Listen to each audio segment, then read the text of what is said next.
Hi മക്കളെ, എല്ലാവർക്കും സുഖമല്ലേ?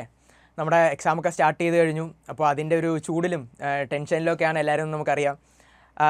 നമ്മുടെ പ്ലസ് വണ്ണിൻ്റെ മാത്സ് എക്സാം തുടങ്ങാൻ വളരെ കുറച്ച് ദിവസം കൂടി മാത്രമേ ബാക്കിയുള്ളൂ. അപ്പോൾ എക്സാമിനോട് അടുക്കുമ്പോൾ നിങ്ങൾക്ക് ടോപ്പിക്സ് ഒന്നും പഠിച്ച് തീരുന്നില്ല, അല്ലെങ്കിൽ കുറച്ച് ചാപ്റ്റേഴ്സൊക്കെ പാടാണ്, അത് സ്കിപ്പ് ചെയ്താലോ എന്നൊക്കെ ഉള്ള തോട്ടുണ്ടാവും. സ്വാഭാവികമാണ്.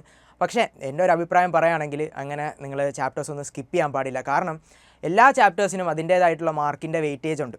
അപ്പോൾ നിങ്ങൾ ഒരു ചാപ്റ്റർ സ്കിപ്പ് ചെയ്യരുത്. കഴിയുന്ന അത്രയും നിങ്ങൾ എന്ത് ചെയ്യുക, പഠിച്ചിട്ട് തന്നെ പോവുക.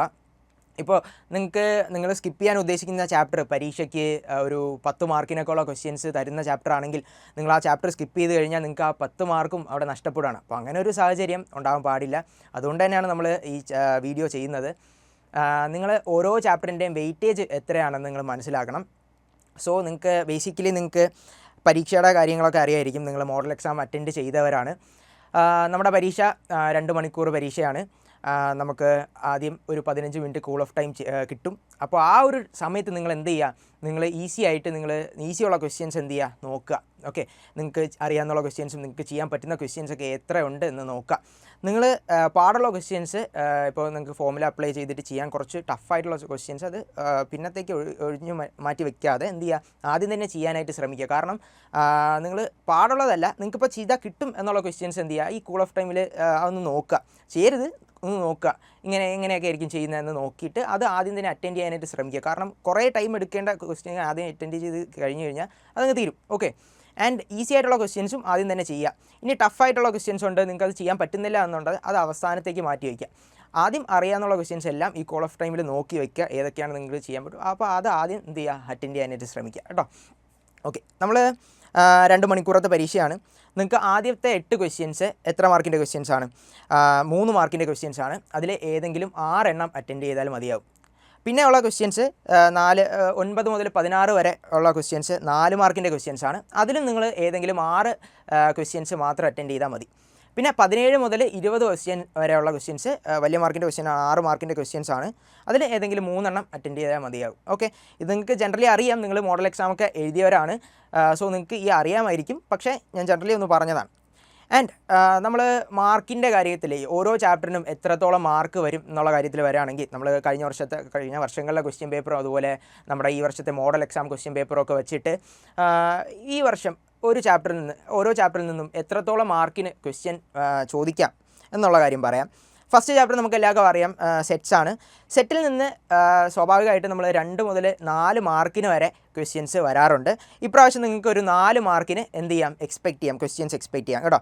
റിലേഷൻ ആൻഡ് ഫംഗ്ഷൻ ഇമ്പോർട്ടൻറ്റ് ചാപ്റ്ററാണ്. നമ്മൾ തുടക്കത്തിൽ പഠിച്ചതാണ്. നിങ്ങൾക്ക് കുറച്ച് റിവിഷനേ വേണ്ടി വരൂ, അത് പഠിക്കുക. കാരണം അത് കുറച്ച് ഇമ്പോർട്ടൻ്റ് ആയിട്ടുള്ള ചാപ്റ്ററാണ്. 7 മാർക്കിന് വരെ അതിൽ നിന്ന് ക്വസ്റ്റ്യൻസ് വരാം. ഓക്കെ, പിന്നെ ട്രിഗ്നോമെട്രിക് ഫംഗ്ഷൻ. മക്കളെ, ട്രിഗ്നോമെട്രിക് ഫംഗ്ഷനും അതുപോലെ തന്നെ നമ്മുടെ ലിമിറ്റ്സ് ആൻഡ് ഡെറിവേറ്റീവ് എന്നുള്ള ആ ഒരു ചാപ്റ്ററും രണ്ടും കുറച്ച് ടഫായിട്ട് കൂടുതൽ കുട്ടികൾ പറയാറ് കേട്ടിട്ടുണ്ട്. പക്ഷേ രണ്ടും ഏറ്റവും കൂടുതൽ വെയിറ്റേജ് കൂടിയ ചാപ്റ്ററാണ് പ്ലസ് വണ്ണിലെ. അതുകൊണ്ട് അത് പഠിച്ചിട്ട് തന്നെ പോവുക. ഒരിക്കലും ലിമിറ്റ്സും അതുപോലെ ട്രിഗ്നോമെട്രിയും സ്കിപ്പാക്കാൻ പാടില്ല കേട്ടോ. ട്രിഗ്നോമെട്രിയിൽ നിന്ന് നിങ്ങൾക്ക് 9 മാർക്കിന് ക്വസ്റ്റ്യൻസ് വരാം. ഈ വർഷം നിങ്ങൾക്ക് 9 മാർക്കിന് വരെ ട്രിഗ്നോമെട്രിയിൽ നിന്ന് ക്വസ്റ്റ്യൻസ് എക്സ്പെക്റ്റ് ചെയ്യാൻ പറ്റും കേട്ടോ. അടുത്ത 2 chapter complex number and quadratic ഇക്വേഷനും അതുപോലെ തന്നെ ലീനിയർ ഇനിക്വാളിറ്റീസും രണ്ടും ഒരേ രീതിക്ക് വെയിറ്റേജ് ഉള്ള ചാപ്റ്റേഴ്സാണ്. 2 മുതൽ 4 മാർക്കിന് വരെ ക്വസ്റ്റ്യൻസ് ചോദിക്കാൻ ചാൻസ് ഉണ്ട് ഈ വർഷം കേട്ടോ. പിന്നെ പെർമ്യൂട്ടേഷൻ കോമ്പിനേഷൻ വരുമ്പം അടുത്ത ഇമ്പോർട്ടൻറ്റ് ചാപ്റ്ററാണ് പെർമ്യൂട്ടേഷൻ കോമ്പിനേഷൻ. അത് വളരെ ഇമ്പോർട്ടൻ്റ് ആണ്. 4 മുതൽ 7 മാർക്ക് വരെ പെർമ്യൂട്ടേഷനിൽ നിന്ന് ക്വസ്റ്റ്യൻസ് വരും. ബൈനോമിയൽ തിയറം പറയുകയാണെങ്കിൽ അടുത്തത് 2 മുതൽ 5 മാർക്ക് വരെ ബൈനോമിയൽ തിയറത്തിൽ നിന്ന് ക്വസ്റ്റ്യൻ വരാം.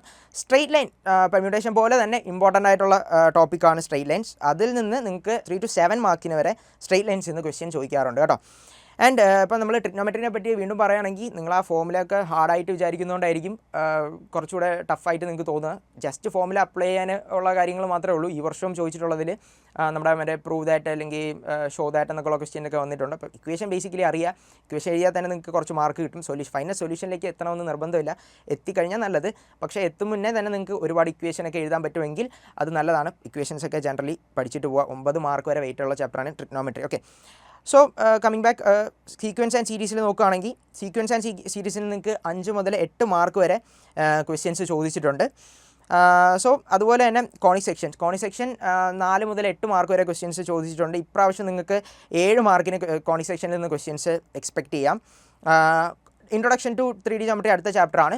വളരെ ഈസി ആയിട്ടുള്ള ചാപ്റ്ററാണ്, ജനറലി സ്കോറിംഗ് ആയിട്ടുള്ള ഒരു ചാപ്റ്റർ തന്നെയാണ്. 2 to 5 മാർക്കിനാണ് ക്വസ്റ്റ്യൻസ് വരുന്നത്. ഈ വർഷം നിങ്ങൾക്ക് ഒരു 4 മാർക്കിന് ഈ ചാപ്റ്ററിൽ നിന്ന് ക്വസ്റ്റ്യൻസ് എക്സ്പ്ലെയിൻ ചെയ്യാം. എഗെയിൻ അടുത്ത ഇമ്പോർട്ടൻറ്റ് ചാപ്റ്ററായിട്ട് ഞാൻ പറഞ്ഞ ലിമിറ്റ്സ് ആൻഡ് ഡെറിവേറ്റീവ്, നിങ്ങൾ മക്കളെ അത് പഠിച്ചിട്ട് തന്നെ പോവുക. കാരണം കുറച്ച് ഇമ്പോർട്ടൻ്റ് ആയിട്ടുള്ള ചാപ്റ്ററാണ്. നമ്മൾ അടുത്ത പ്ലസ് ടുവിലേക്ക് പോകുമ്പോഴും ലിമിറ്റ്സ് ആൻഡ് ഡെറിവേറ്റീവിൽ നിന്നുള്ള കാൽക്കുലസിൻ്റെ ചാപ്റ്ററും ഡെറിവേഷനും ഇൻ്റഗ്രേഷനും ഒക്കെ ഇതിൻ്റെ ബേസിക്കാണ്. അപ്പോൾ ലിമിറ്റ്സ് ആൻഡ് ഡെറിവേറ്റീവ് ഒരിക്കലും സ്കിപ്പ് ചെയ്തിട്ട് പോകരുത്, പഠിച്ചിട്ട് തന്നെ പോവുക. ഇപ്പോൾ നമ്മൾ ഇപ്പോൾ തോന്നുകയാണെങ്കിൽ നമുക്ക് എന്തായാലും ഒരു മറ്റേ ഫസ്റ്റ് പ്രിൻസിപ്പിൾ എന്നുള്ളൊരു ക്വസ്റ്റ്യൻ കാണും, അതുപോലെ ലിമിറ്റ് കൊടുക്കുക, അങ്ങനത്തെ ജനറൽ ക്വസ്റ്റ്യൻസും കാണും. അപ്പം എന്തായാലും ബേസിക്കലി നിങ്ങൾക്ക് ഈസി ആയിട്ടുള്ള കാര്യങ്ങൾ ആ ചാപ്റ്ററിൽ നിന്ന് തന്നെ പഠിച്ചിട്ട് പോവുക. പഠിക്കാതെ പൂർണ്ണമായിട്ടും ആ ചാപ്റ്റർ ഒഴിവാക്കരുത് കേട്ടോ.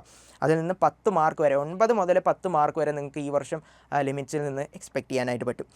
സ്റ്റാറ്റിസ്റ്റിക്സിൽ വരുമ്പോൾ ഇമ്പോർട്ടൻ്റ് ആണ് നമ്മുടെ സ്റ്റാൻഡേർഡ് ഡീവിയേഷൻ, വേരിയേഷൻ, അതൊക്കെ പഠിക്കണം നിങ്ങൾ. മീൻ ഡീവിയേഷൻ കാര്യങ്ങളൊക്കെ പഠിക്കണം. 6 മാർക്കിന് നിങ്ങൾക്ക് ഈ വർഷം സ്റ്റാറ്റിൽ നിന്ന് ക്വസ്റ്റ്യൻ എക്സ്പെക്റ്റ് ചെയ്യാൻ പറ്റും. ആൻഡ് പ്രോബബിലിറ്റി കമ്പാരിറ്റീവ്ലി ഈസിയർ ഒരു ടോപ്പിക് തന്നെയാണ് പ്രോബബിലിറ്റി. വെയിറ്റേജ് അത്യാവശ്യം ആവറേജ് ആണ്, ഒരു 2 മുതൽ 5 മാർക്ക് വരെ ആയിരിക്കും പ്രോബബിലിറ്റിയിൽ നിന്ന് നിങ്ങൾക്ക് ക്വസ്റ്റ്യൻസ് വരാൻ ചാൻസ് ഉള്ളത്. ആൻഡ് അതായിരുന്നു ലാസ്റ്റ് ചാപ്റ്റർ. പക്ഷേ ലാസ്റ്റ് എന്നുള്ളത് റിവിഷനാണ്. കാരണം നിങ്ങൾ പഠിച്ച കാര്യങ്ങൾ, നിങ്ങളെ പഠിച്ച് നമ്മുടെ ഉള്ളിൽ വച്ചിരിക്കുന്ന കാര്യങ്ങളെല്ലാം നിങ്ങൾ എക്സാം ഹോളിലേക്ക് കൊണ്ടുപോകുക എന്നുള്ളതാണ് ഏറ്റവും ഇമ്പോർട്ടൻ്റ്. അപ്പം റിവിഷൻ നടത്തുക. റിവിഷൻ വെരി ഇമ്പോർട്ടൻറ്റ് പാർട്ടാണ്. കാരണം നിങ്ങൾ പഠിച്ച് എക്സാം ഹോളിൽ ചെല്ലുമ്പോൾ മറന്ന് പോകുന്ന ഒരു സാഹചര്യം വരരുത്. നിങ്ങൾ എന്തായാലും എന്ത് ചെയ്യുക, റിവൈസ് ചെയ്യുക. ഓരോ ടോപ്പിക്കും റിവൈസ് ചെയ്യുക. അപ്പോൾ നിങ്ങൾക്ക് ഇപ്പോൾ ഒരു ബേസിക് ആയിട്ടുള്ള ഒരു നോളജ് കിട്ടിക്കാണും എക്സാമിനെ കുറിച്ച്, എക്സാമിൻ്റെ സ്ട്രക്ചറിനെ കുറിച്ച്, എത്ര മാർക്കിനാണ് ചോദിക്കുന്നത്, എന്തൊക്കെ ചെയ്യണം, ആ ഒരു ടൈമിൽ എന്തൊക്കെ ചെയ്യണം, ആൻഡ് എത്ര മാർക്കിന് ഓരോ ചാപ്റ്ററിൽ നിന്നും ക്വസ്റ്റ്യൻസ് വരാം, ഏതൊക്കെ ചാപ്റ്ററാണ് ഇമ്പോർട്ടൻ്റ് ആയിട്ട് നിങ്ങൾ നോക്കാനുള്ളത്, ആൻഡ് നിങ്ങൾ പഠിച്ചിട്ടുള്ള ഈസി ആയിട്ടുള്ള ചാപ്റ്ററായിട്ട് തോന്നുന്ന ചാപ്റ്ററിൽ നിന്ന് എത്രത്തോളം മാർക്കിന് ക്വസ്റ്റ്യൻസ് വരാം എന്നൊക്കെയുള്ള കാര്യങ്ങൾ നിങ്ങൾക്ക് ഇപ്പോൾ മനസ്സിലായിട്ടുണ്ടാകും. അപ്പോൾ അക്കോർഡിംഗ്ലി നിങ്ങൾ എന്ത് ചെയ്യുക, ഒരു ടൈം ടേബിൾ ഉണ്ടാക്കുക. നിങ്ങൾ ഈ ഒരു പ്ലാൻ അനുസരിച്ച്, അതായത് വെയിറ്റേജ് കൂടിയ ചാപ്റ്റർ കൂടുതൽ പഠിക്കണം എന്നൊക്കെ ഉള്ള ഒരു പ്ലാൻ വെച്ചിട്ട് നിങ്ങൾ എന്ത് ചെയ്യുക, നിങ്ങൾ സ്വന്തമായിട്ട് ഒരു ടൈം ടേബിൾ ക്രിയേറ്റ് ചെയ്യുക. കുറച്ച് ദിവസം മാത്രമേ ഉള്ളൂ നമുക്ക് നമ്മുടെ മുന്നിൽ. അപ്പോൾ ഒരു ടൈം ടേബിൾ ക്രിയേറ്റ് ചെയ്ത് അതനുസരിച്ച് റിവിഷനും സ്റ്റഡീസും ഒക്കെ കൊണ്ടുപോകാനായിട്ട് ശ്രമിക്കുക. ഓക്കെ മക്കളെ, അപ്പോൾ അത്രയൊക്കെ തന്നെ ഉള്ളൂ.